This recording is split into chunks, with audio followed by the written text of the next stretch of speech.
കേരളത്തിലും ഡിഡ്വ പ്രഭാവം. ഇന്നും നാളെയും ശക്തമായ മഴയ്ക്ക് സാധ്യത.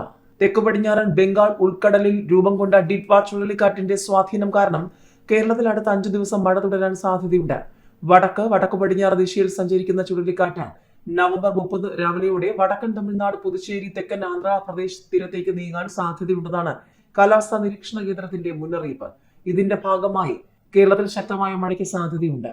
നവംബർ 29 പത്തനംതിട്ട, ഇടുക്കി, പാലക്കാട്, മലപ്പുറം, വയനാട് ജില്ലകളിലും മഞ്ഞ അലർട്ട് പ്രഖ്യാപിച്ചിട്ടുണ്ട്. ഈ പ്രദേശങ്ങളിൽ ഒറ്റപ്പെട്ട ശക്തമായ മഴയ്ക്ക്, അതായത് 24 മണിക്കൂറിൽ 115.5 മില്ലിമീറ്റർ വരെ മഴയ്ക്ക് സാധ്യതയുണ്ടെന്നാണ് പ്രവചനം.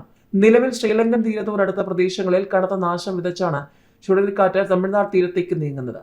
ശ്രീലങ്കയെ ദുരിതക്കയത്തിലാക്കിയ അതിതീവ്ര മഴയിൽ 56 പേർ മരണപ്പെടുകയും 25 പേരെ കാണാതാവുകയും ചെയ്തു. പലയിടത്തും റോഡുകളും പാലങ്ങളും ഒലിച്ചു പോവുകയും 25 ജില്ലകളിൽ 20ലും ജനജീവിതം നിശ്ചലമാവുകയും ചെയ്തു. ശ്രീലങ്കൻ സർക്കാരിന്റെ അഭ്യർത്ഥന അനുസരിച്ച് ഇന്ത്യയുടെ യുദ്ധക്കപ്പലായ INS വിക്രാന്തും അവിടെ രക്ഷാദൌത്യത്തിൽ പങ്കെടുത്തു വരുന്നുണ്ട്.